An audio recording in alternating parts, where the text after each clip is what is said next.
Aravind tax நேயர்கள் அனைவருக்கும் இனிய கார்த்திகை தீப நல்வாழ்த்துக்கள்.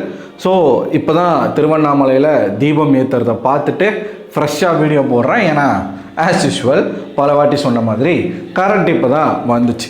ஓகேவா, இன்றைக்கி ஏகப்பட்ட சம்பவங்கள் இந்த வீட்டுக்குள்ளே நடந்துக்கிட்டு இருக்கு. அதாவது இந்த வாரம் பிக் பாஸ் எல்லாருக்கும் ஒவ்வொரு கேரக்டர் கொடுத்துருக்கிறார். ஒவ்வொருத்தருக்கும் ஒவ்வொரு கேரக்டர் கொடுத்து அந்த கேரக்டராகவே நீங்கள் 24 மணி நேரம் வாழ்ந்துட்டு ஒரு குரூப்பான ஒரு பர்ஃபார்மன்ஸ் கொடுக்கணும். அதே சமயம் அதில் இண்டிவிஜுவல் பிளே இங்கே எங்கே வருது அப்படின்னா அந்த கேரக்டரை நீங்கள் எப்படி செய்கிறீங்கன்றதுல தான் இண்டிவிஜுவல் பிளே இருக்குது. அதையும் நீங்கள் செய்யணும். ப்ளஸ் கொடுக்கப்பட்ட டாஸ்க் அந்த ஜுவல்லரியை பாதுகாக்கணும் அப்படிங்கிறது அந்த டாஸ்கினுடைய ஒரே ஒரு பகுதி.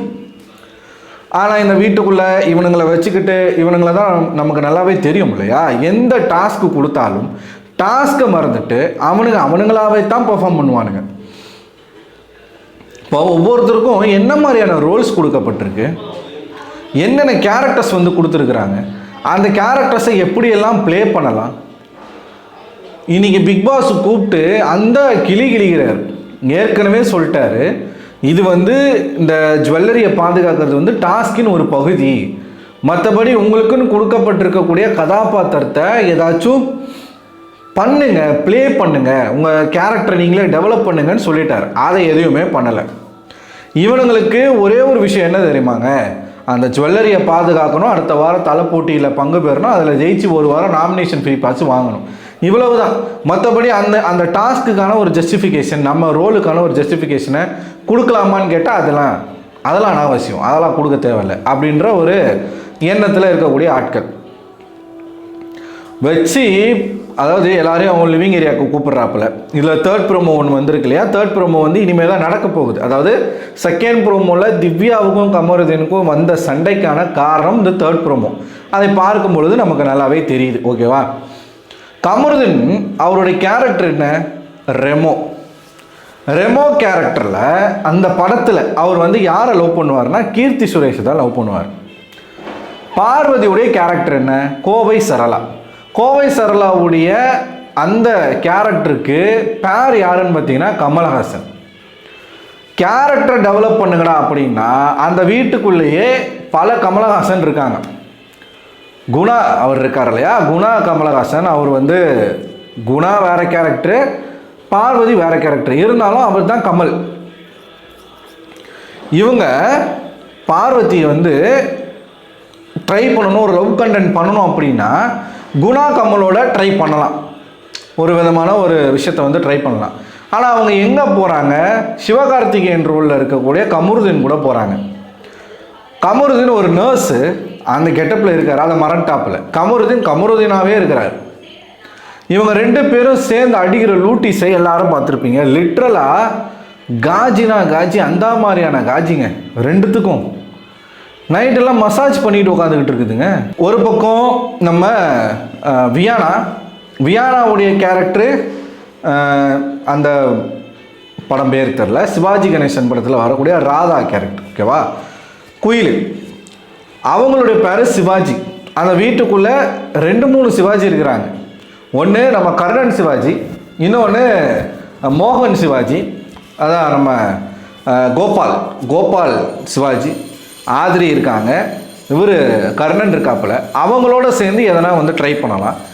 ஆதிரி சிவாஜி கணேசனுடைய கெட்டப்பில் இருக்காங்க. சிவாஜி கணேசன் நடிப்புக்கு பேர் போனவர். அந்த நடிப்பை கொஞ்சமாச்சும் எங்கேயாச்சும் காட்டுறாங்களா அப்படின்னு பார்த்தீங்கன்னா ஒரு இடத்துல கூட காட்டலை. ஆதிரிக்கு என்ன பண்ணுறதுனே தெரில. ஆனால் நம்ம கர்ணன் அமித், அட்லீஸ்ட் தர்பீஸ் இருந்திருந்தா கூட அந்த கர்ணனுக்கு அப்படின்னு எதனா ஒன்று பண்ணியிருப்பான். இந்த மனுஷன் ஒன்றும் பண்ணலை, வெறும் கெட்டப்பை போட்டுக்கிட்டு அம்ப சொல்லிட்டு நின்றுக்கிட்டே தூங்குறாப்புல போட்டுட்டு. ஏங்க, சிவாஜி எத்தனை ஃபேமஸான டைலாக் பேசுவார், கர்ணன் படத்தில் எப்படிப்பட்ட டைலாக் பேசுவார், அவர் பாடும்போது வாயே நடிக்குங்க. அந்த மாதிரிலாம் பண்ணுவாப்புல. அது எல்லாமே பண்ணலாம். எவ்வளோ விஷயங்கள் இருக்குது கர்ணன் கெட்டப்பில் பண்ணுறதுக்கு, எதுவும் பண்ணலை. மேஜர் சுந்தரராஜனா இவர் நம்ம பிரஜனு, அவருக்கும் ஏகப்பட்ட விஷயம். எம்ஆர் ராஜா சர்க்காஸ்டிக்காக பேசக்கூடிய ஒரு நடிகர். விக்கல்ஸ் என்ன பண்ணிக்கிட்டு இருக்காரு, இவர் நம்ம கானா வினோத் டிஆர் வந்து பெயர் போனதுக்கே வந்து தங்கச்சி கேரக்டருக்கு தான். யாரையாச்சும் ஒருத்தர் வந்து தன்னோட தங்கச்சியாக சூஸ் பண்ணிக்கிட்டு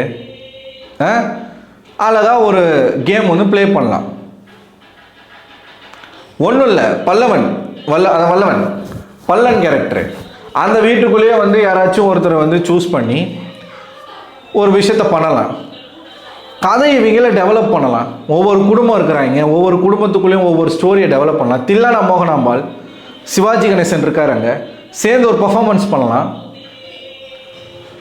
ஏது ஐடியா வேணும் இவங்க. இப்போ எப்படின்னா, இப்போ கர்ணன்னா நான் கர்ணன் படத்தில் இருக்க சிவாஜியாக மட்டும்தான் இருக்கணும். ஐயா நீங்கள் சிவாஜி ஐயா, நீங்கள் வந்து எப்படி வேணாலும் நீங்கள் பண்ணலாம். கோவை சரளானா ஒரு வடிவேலை கிரியேட் பண்ணலாம். இப்போ கமருதன் வந்து ரெமோவாக இருக்கிறார் இல்லையா, லேடி கிட்ட போட்ட வடிவேல் மாதிரி பண்ணலாம். கோவை சரளா வடிவேல் பண்ணுங்க. தப்பாக இருந்தால் பிக் பாஸ் சொல்ல போகிறாரு. சபரி கமலஹாசன் கேட்ட குணா கமல் சார் மாதிரி பேசவாச்சும் செய்யலாம். கமல் சார் மாதிரி பேச செய்யலாம். அழகாக அவருடைய வாய்ஸ் வந்து மிமிக்ரி பண்ணலாம். நீங்கள் பண்ணியிருக்கீங்களா? பண்ண வேண்டியதானே.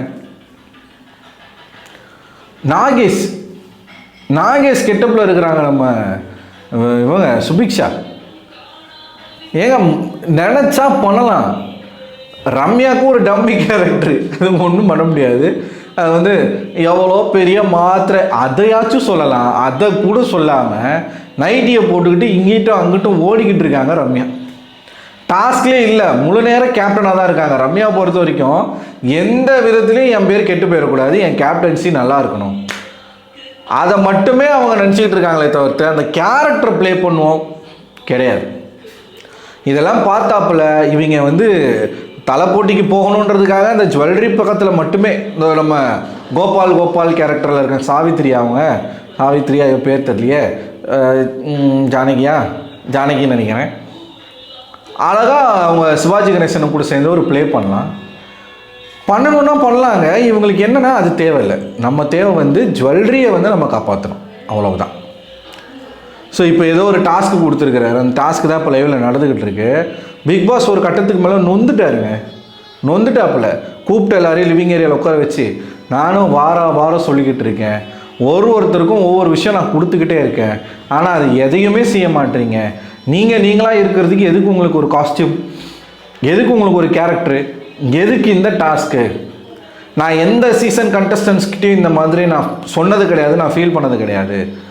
எல்லா சீசன் கண்டஸ்டன்ஸும் வந்ததுக்கு நான் பெருமையாக நிறைய விஷயம் சொன்னாப்புல நான் பெருமையாக பேசியிருக்கேன்.